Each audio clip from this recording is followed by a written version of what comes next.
skill, and then alchemy we're sort of treating as it doesn't matter that much anymore, but it is in our stealth category, though we have sort of a blended skill list. So alchemy is like the most magical of the stealth skills, and then we have lots of other things you can just that are not skill based that you can craft that we're messing with from cooking and things like that. It's something else we're gonna talk more about later. That's all in the game now, and it's going to go through a few changes. So I don't want to get too specific, but there is a lot of that and more emphasis on it this time around. You know, I know one thing, that when I was down to see you guys at the studio, that you were still kind of exploring what was stuff related to how spells would interact with each other and that kind of thing. And I would suspect that the results of your experimentation on that stuff would affect whether you have anything that's like spellcrafting, right? Yeah, spellcrafting is kind of it's a real wild card, something that we've done a lot, and there are pluses and minuses to it. We'd like to we have some ideas that we really like on how to solve that, and I don't know where that's going to go. But the thing that we don't like about the previous systems that we've done is it becomes very spreadsheety, where it takes the magic out of magic, if you know what I mean. Okay. So, I mean, you got to see the game, but your listeners haven't. But there's a bigger emphasis on how the magic physically acts. Okay, so just a spell like fire.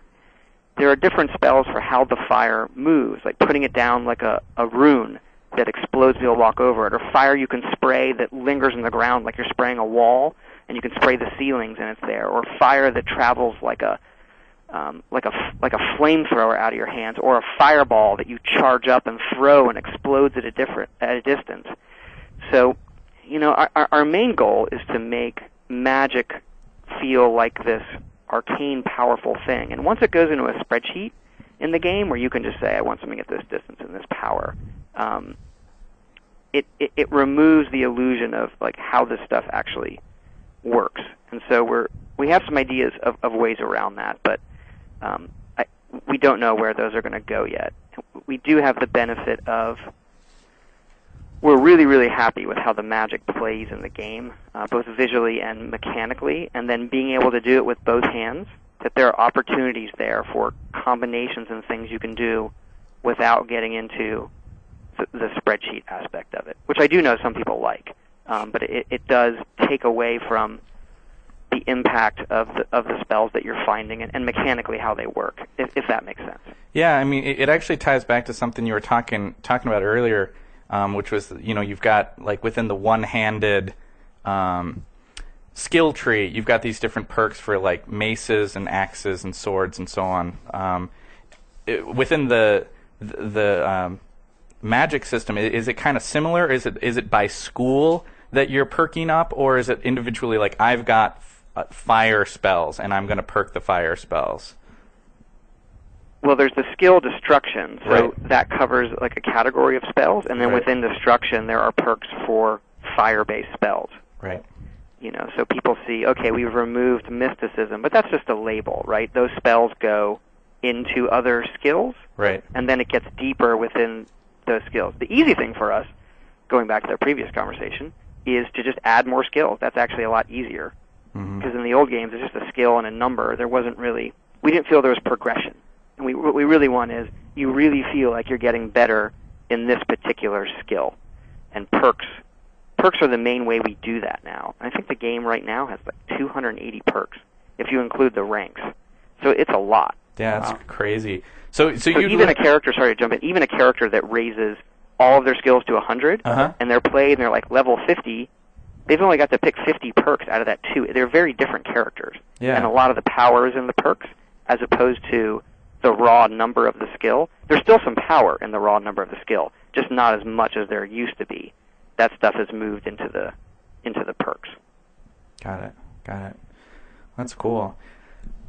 What about character creation options? How are races different from one another in this game?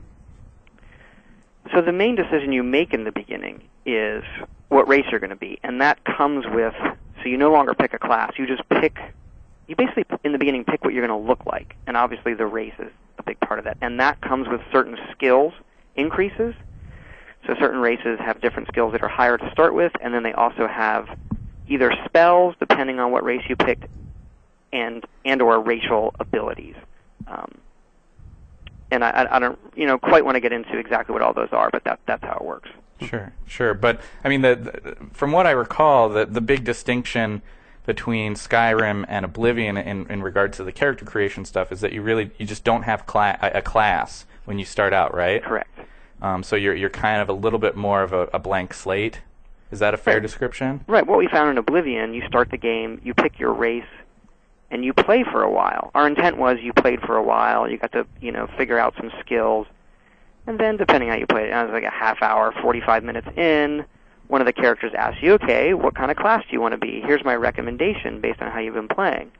And sort of our thought process was, what if that guy never asked that? I was perfectly happy right before then. I was just playing the game and skills were going up, and so we just got rid of that. You just play, and your skills go up as you play, and the higher your skill, the more it affects your leveling.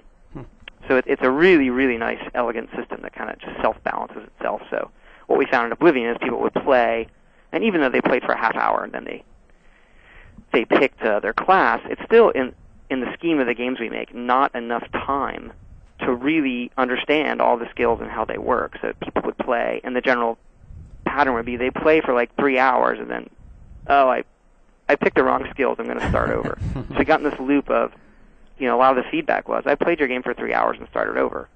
And they weren't necessarily upset about that, but to us, who, someone is making a game, you're like, is there a way we can solve that? Is there a better way of doing it? And we think this is it. Yeah. I'm on that topic of like those things that you're picking. You're saying you do get to kind of pick the way that you look. So I know that a bunch of the readers had also asked kind of about that.